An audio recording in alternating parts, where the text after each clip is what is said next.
Hey, this is Carla from the Butcher Babies. This is George Corcoran Fisher from Cannibal Corpse. Hey, this is Rex from Kill Devil Hill. It's Wednesday 13. This is Dad from Devil Driving. This is Odorous from Quad. You're listening to Rabid Noise on Rabid Radio. Turn it up. Welcome back to Rabid Noise on Rabid Radio. That was Hangman from Blackstone Cherry, who will be touring the country this month with Steel Panther. And joining us on the program now from the band is drummer John Fred Young. What's up, man? Dude, I'm just apologizing for missing your 7 calls in a row. I've been outside working in the garden, drinking a little Modelo, and just, enjoying life. How you guys doing? We're doing excellent, man. And, dude, we are so pumped for you guys to finally come down to Australia and party with us, man. And it's your first trip down here.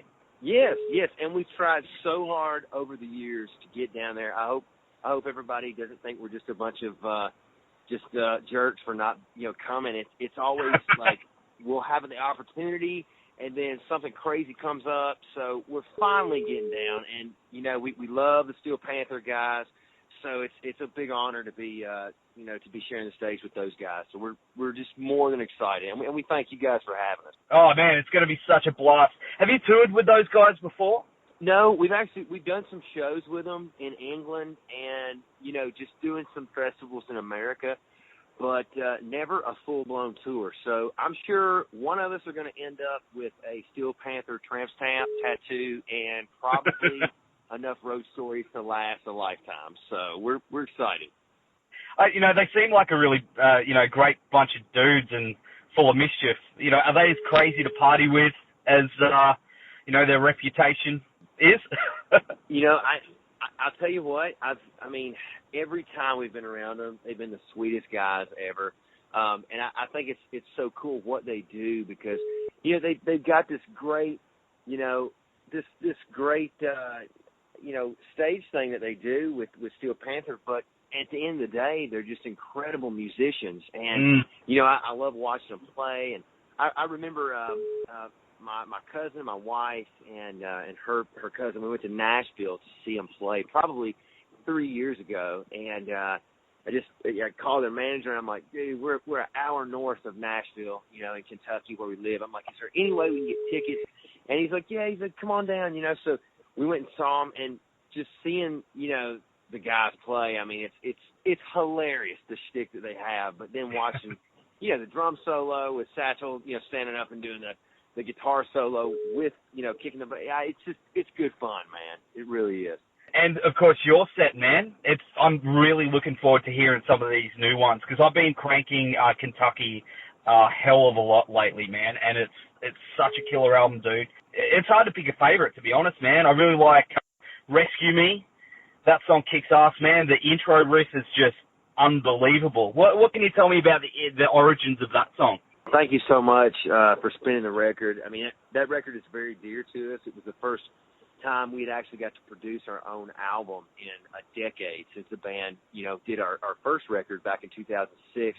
And, I think Rescue Me was just one of those songs that it was actually a really early song that we started writing back in 2015. And, I think it's just kind of a good positive message, man, for when you're in that situation in life where you think, you have nobody, to depend on. I think you just got to keep your head up and keep on going. And I know a lot of people, we started playing that song live, and, the hardest thing about it is, we all sing backup harmonies, and of course, Chris is our lead singer. So doing that harmony, man, that gospel thing at the first of it, we've had to practice the hell out of that because it's so hard.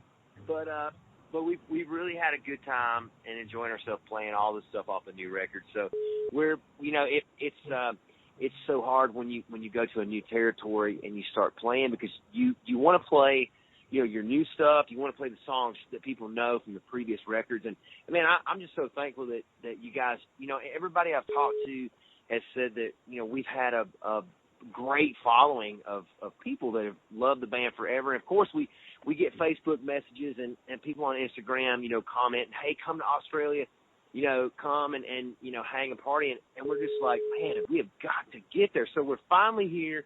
We're going to play all our hits that, we think are hits and all this, the album cuts. So we're just going to try to play as much as we can in like 45 minutes. Oh, man, it's going to be so good. We're so pumped, as I said. You also have a cover of Edwin Starr's War on there. And it's probably the meatiest version I've ever heard. Like, man, you guys have given that song some teeth. Whose idea was that to do that one? Thanks, man. I really appreciate that. We were looking for a B-side that, either a Motown song or a country song that nobody had done a really good rock and roll version of. And there's so many songs by the Temptations, by, Otis Redding, by Marvin Gaye, that people have absolutely done wonderful, versions of. But I don't think I've ever heard anybody do Edwin Starr in the version of rock and roll that we do. No. So we were sitting there in the studio and we were like, man, we got to have a B-side. We got to have, how it is, man. When you release a record now, you got to have 71 songs because they got to go to iTunes. They got to go to, like your local record stores or your national. So we sat around and that song came up on a Motown playlist that we had going. We were just shuffling. We were just like, oh man, that would be great, but it's too been done before. And then War came up, and man, it was just like, bam, that right there is what we got to do. And I think for the times, with the shape that the world's in, it's like, man, it's a great positive message. And now I'll tell you, we haven't started playing it live yet, so hopefully we can do that when we come down. Oh man, that'd be cool. And everyone knows it, so everyone's going to be singing along. Yeah, exactly, dude. You can't butcher a hit too bad, right? I mean, it's already a hit. Oh man, it's going to be unreal. And of course, which of the other songs off the album get you pumped when you're playing them live? You said you bust out "Rescue Me." What other ones on there that you love playing? Well, I think we do the first single that we had here in America, which was "In Our Dreams." Mm-hmm. And I'm not sure if that was released to you guys as a first single. I know with different territories you always get different singles sometimes. So I think that we're going to be doing that one, and man, the Rambler is another song that we've been doing. I'm not sure if we'll get a chance to break it down acoustic because obviously we're trying to get 45 minutes in and taking acoustics. And listen, I'm gonna tell you something. We're gonna be doing some flying in the next week and a half. It's gonna be crazy, man. Because normally, when you fly, like being here in America, everybody can tour here, and you normally you hop in a van or bus and you just hit the States, you tour. But when we go to Europe, it's so funny because now we've managed to get a place to store all our guitars. So like this time, we're really going rogue. We're like, oh man, what we got to take with us? We don't have anything down there. So hopefully, we can get all our gear, that's we're getting rented, and hopefully it'll hold up for 45 minutes. Yeah, even though Kentucky's just been released, do you guys have ideas for your next album? Have you got stuff cooking? I mean, what's funny is like, at Soundcheck, we're always writing riffs and coming up with melodies and just storing them, on our phone. And it's so easy now to, do that because, back in the day, man, when all the great classic bands were going in the studio, you had to book out, $1 million studio, pay, like $1,000 a day to go in and cut demos, for your song ideas. And now it's just really easy because we go into Soundcheck and we'll have an iPhone set up or like a Zoom recorder, and we're just like, man, look, we got this riff, and we'll go through it in 5 minutes, and then we'll keep that.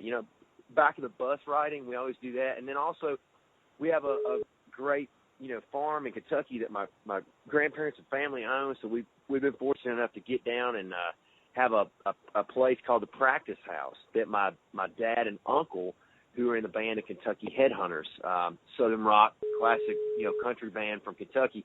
And we just kind of took that place over when we were teenagers. So when we get back home, we just go in there and we just nail out riffs and stay up all night long and, just track, stuff on our Pro Tools and stuff. So always riffs are coming. And I think that, we're going to try to put at least 2.5 years on this record and then, try to break up, so we can leave everybody like, oh man, it was a great record ever. Oh man, get back, in the studio. Because you got to stay creative, man. And it sounds like you guys have got a really good formula to keep that rolling. The formula changes so much, man, because sometimes, you do get kind of burnout from writing, man. And I think that's what's good about us is we go into a live record mode. Kentucky's been the coolest record to make because we didn't have a record label who were, over our shoulders telling us what to make.